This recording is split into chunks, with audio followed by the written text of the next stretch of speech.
What's up, lightboltjoe here. Today we are going to discuss the brand new 2020 sci-fi comedy drama teen thriller show based off of a graphic novel series. I'm not okay with this. This is a a Netflix original show. I am not okay with this. This stars Sophia Lillis, Wyatt Olef, a bunch of other people. Now, obviously I saw this because I'm a big fan of Wyatt and I'm a big fan of Sophia's. Obviously, I'm a big fan of theirs because they have both worked together on both It films, right? The classic films that they are. Wyatt has been doing things, since the dawn of time. He's, 17? No, he's 19. He's 19 now?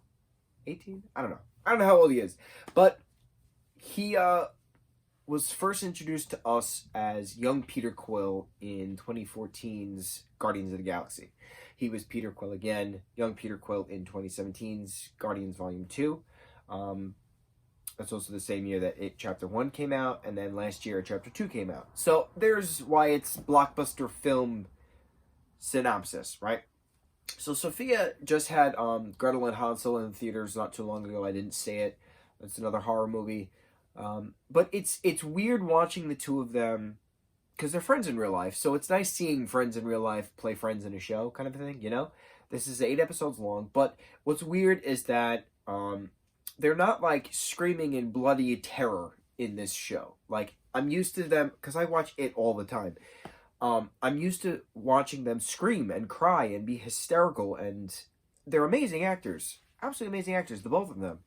So it was nice seeing them be, like, romantic and flirty and, like, angsty teens and questioning life and figuring out where they belong and all that stuff, right? But there's a superpower horror twist to it. So in the very beginning of episode 1 of this show, we see Sophia's character covered in blood running away from the cops, right? We see little flashes here and there throughout the 8 episodes, and then the 8th episode is we see what happens, why she's covered in blood, what happens.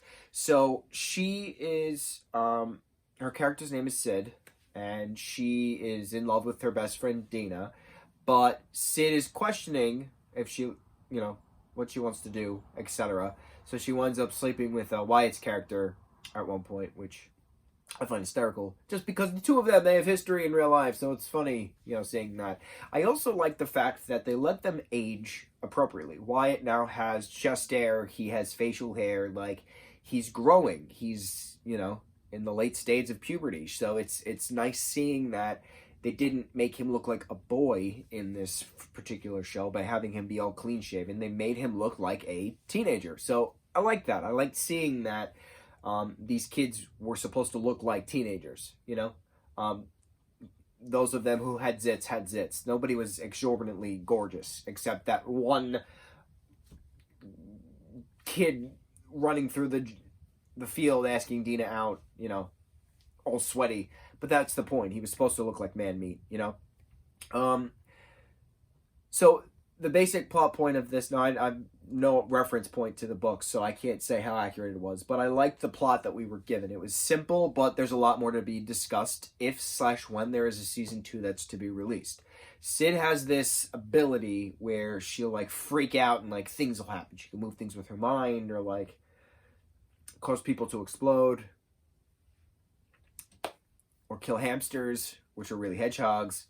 Things, right? I don't want to spoil too much. It was a good show. It was a lot of teen angst, teen rebellion. There was Breakfast Club moments. There was John Hughes, nods in the score. I liked it. I didn't love it. It was awkward at times, but I liked it. I really liked Wyatt's character. I thought that was really neat, having him be that stoner romantic trapped in the pre-CD player days, even though this is a show that takes place in Brownsville, Pennsylvania in, like, now kind of a thing. It filmed, June of last year, I believe. That's when they were all, like, posting about it.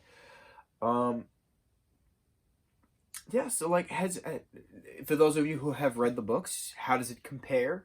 I have not read them. I cannot compare it, but I like the plot that I was given.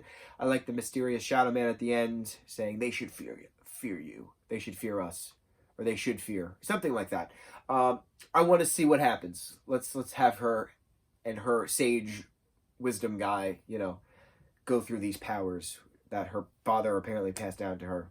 We'll find out. We'll see what happens. I liked it. Go go watch it. Mucho mahalo.